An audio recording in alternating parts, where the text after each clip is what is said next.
राधे राधे दोस्तों, जय श्री कृष्णा। स्वागत है आपका हमारे चैनल पर। चलिए आज संत रविदास जी के बारे में कुछ जानते हैं। दोस्तों, संत रविदास जी का जन्म 1450 में काशी नगरी में हुआ था। इनके पिताजी का नाम रघु और माता का नाम कंवरिया था और यह जाति के चर्मकार थे और जूते बनाने का काम किया करते थे। रविदास जी बचपन से ही भगवान की भक्ति और साधु संतों की सेवा में बड़ी रुचि रखते थे। जब वह थोड़े बड़े होने लगे तो उन्होंने अपने माता पिता का व्यवसाय अपना लिया और जूते बनाने का काम करने लगे। कुछ समय के बाद ही उनका विवाह हो गया और उनकी पत्नी का नाम था लोना देवी। स्वभाव से संत रविदास जी अत्यंत धार्मिक और परोपकारी प्रवृत्ति के थे। उन्हें साधु संतों की सहायता सेवा करने में बड़ा आनंद आता था। वे अपने कार्य से जो भी कमाते थे उसे साधु संतों की सेवा पर खर्च कर देते थे और अक्सर साधु संतों को बिना मूल्य के ही जूते बनाकर दान कर दिया करते थे। उनके इस स्वभाव से उनके पिता बहुत नाराज रहते थे। वह जब अब उनके माता पिता ने उन्हें बहुत समझाया और वह नहीं माने, तब उनके पिता ने उनको घर से बाहर निकाल दिया। पिता से अलग होने के बाद संत रविदास जी पास में ही एक झोपड़ी बनाकर और वहां रहना प्रारंभ कर दिया। उनकी पत्नी लोना देवी उनके साथ रहने लगी और जूते बनाने में अपने पति का साथ देने लगी।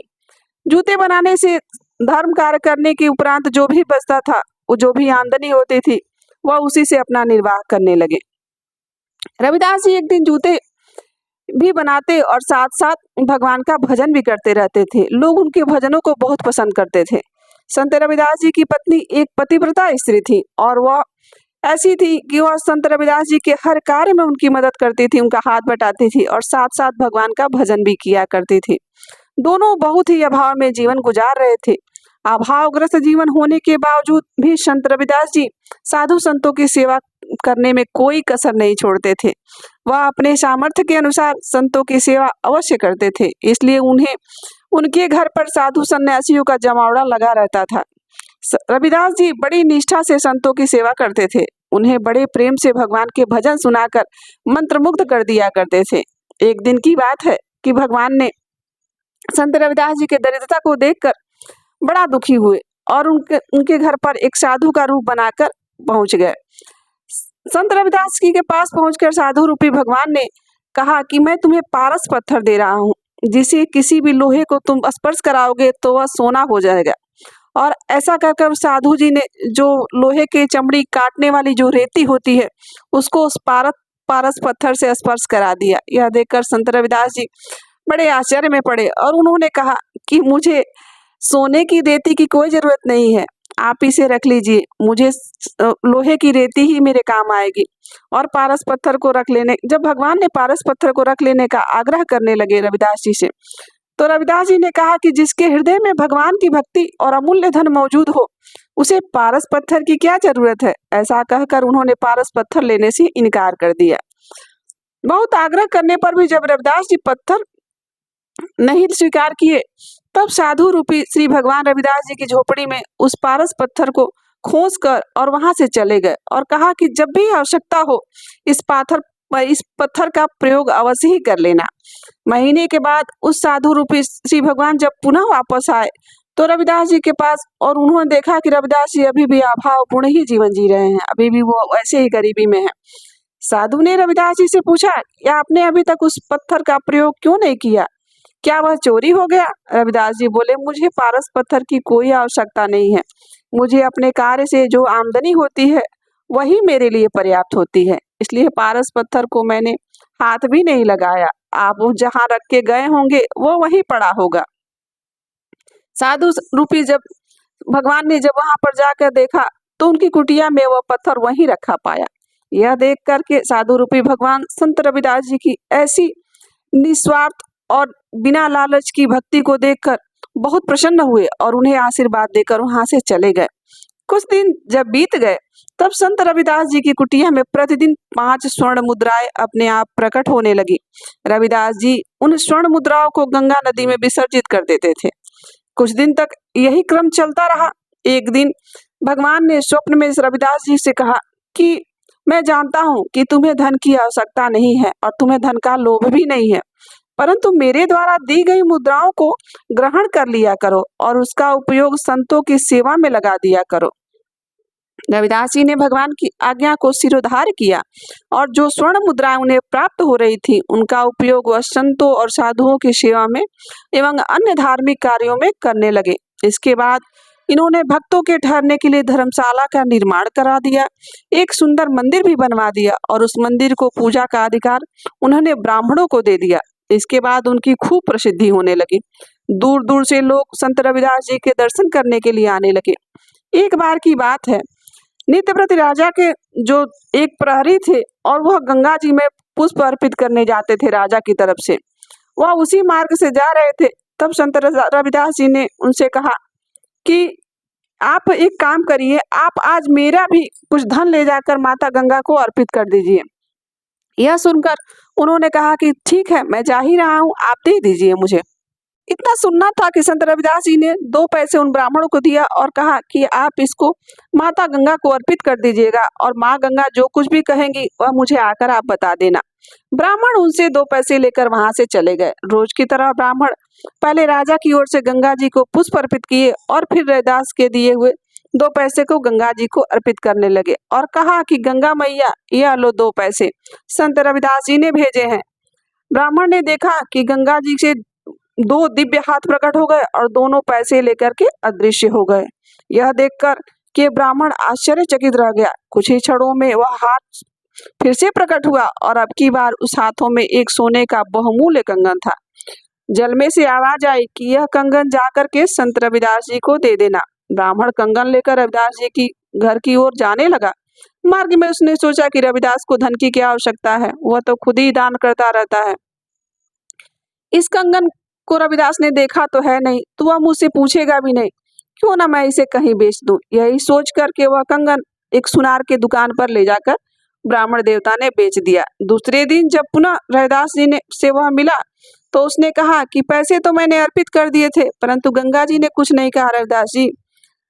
यह सुनकर रविदास जी चुप हो गए।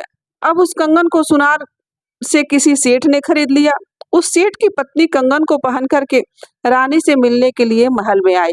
वह कंगन बहुत सुंदर था और उसे देखकर रानी के मन में इच्छा हुई कि मैं इस कंगन को पहनूं, और उनकी इच्छा को भांपते हुए वह सेठानी ने रानी को वह कंगन भेंट कर दिया। जब वह कंगन राजा को रानी ने दिखाया और उसे उसके जैसा एक और कंगन बनवाने का आग्रह किया। राजा ने अपने राज्य के सभी प्रमुख सुनारों को बुला करके वैसा ही एक और कंगन बनाने के आदेश कर दिया। जब सुनारों ने कहा कि महाराज, हम ऐसा कंगन बनाने में समर्थ नहीं है, इस कंगन को तो देखकर ऐसा लग रहा है कि स्वयं ही इस पर ईश्वर की कारीगरी की गई है, इसके जैसा कंगन हम नहीं बना पाएंगे। अब राजा ने उस सुनार की खोज कराई जहां से वह कंगन उस सेठानी को प्राप्त हुआ था। जब वो सुनार बुलाया गया और उससे पूछा कि तुम्हें यह कंगन कहाँ से मिला, तब सुनार ने उसी ब्राह्मण का नाम बता दिया। जब उस ब्राह्मण को बुला करके पूछा गया कि यह कंगन तुम्हें कहाँ से मिला, यह सुनकर ब्राह्मण तो पहले बहुत घबरा गया।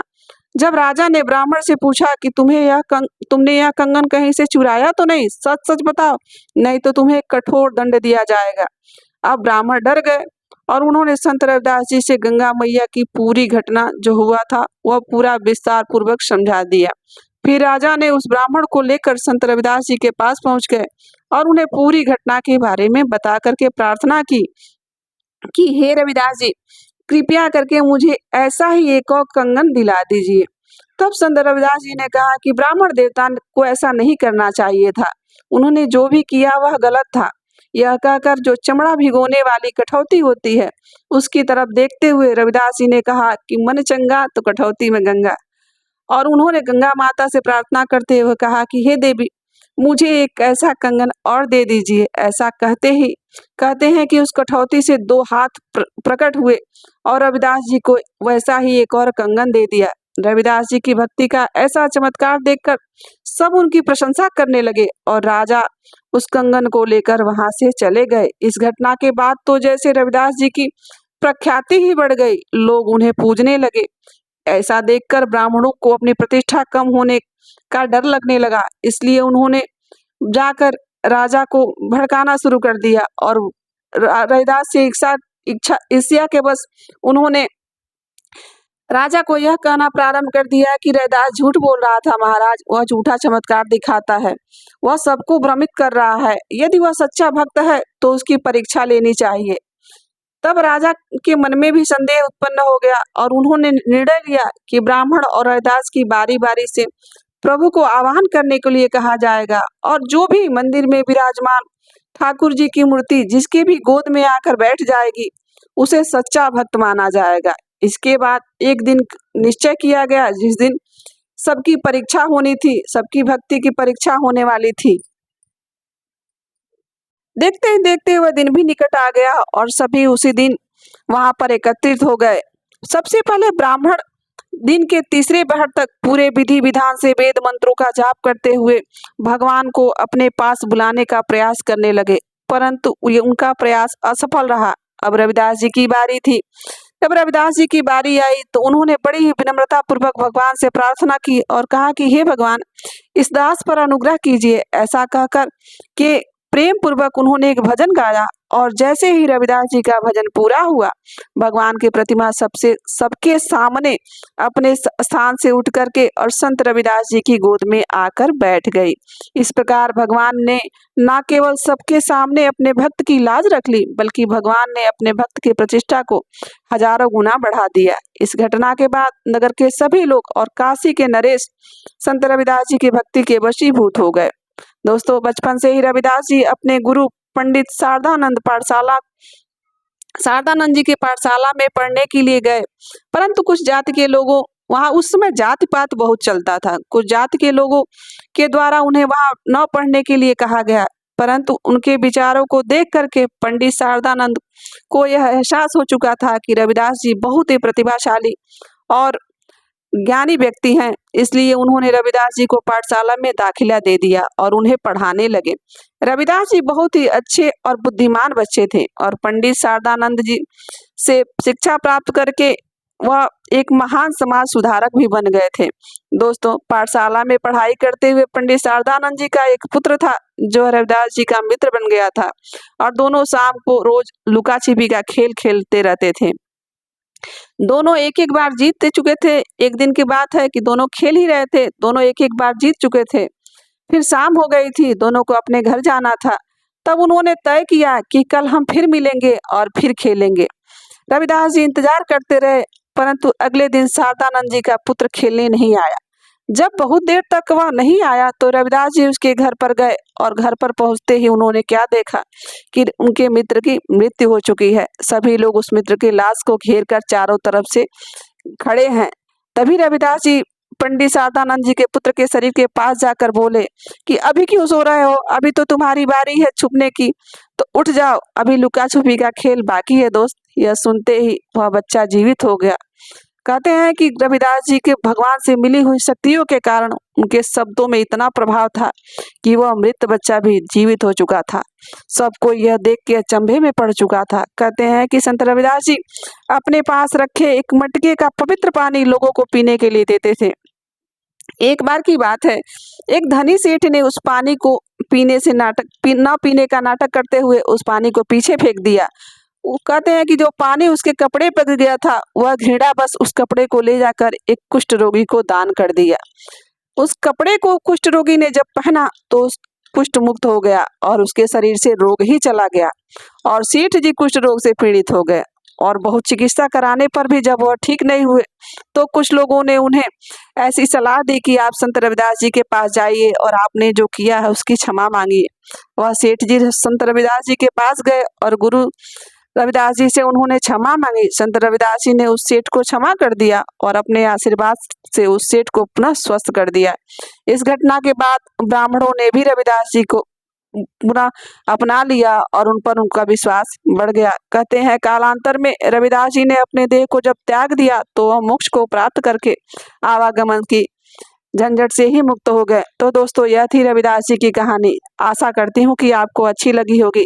यदि यह कहानी आपको थोड़ी भी अच्छी लगी हो तो कमेंट करके जरूर बताइए और यहाँ तक बने रहने के लिए आप सभी का दिल से आभार। मिलते हैं किसी और कथा और कहानी के साथ। राधे राधे, जय श्री कृष्णा।